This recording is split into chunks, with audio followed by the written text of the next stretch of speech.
மேல் வீட்டாரை அனுபவத்தை என்றென்றும் தந்திடுமே. ஆவிமலை கரை புரள தேசத்தை சந்தியுமே. சொல்லுங்க, மேல் வீட்டாரை அந்த பெந்தெக்கோஸ்து அனுபவத்தை தாங்கப்பா. ஆவிமலை கரை புரள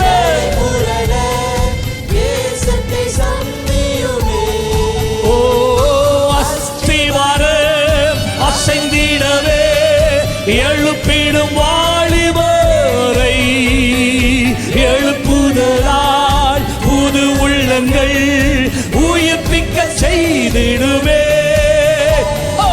மேல் வீட்டறை அனுபவத்தை என்றென்றும் தந்திடுமே. ஆவிமலை கரை புரள இந்த தேசத்தை தாருமையா. அஸ்திவாரம் அசைந்து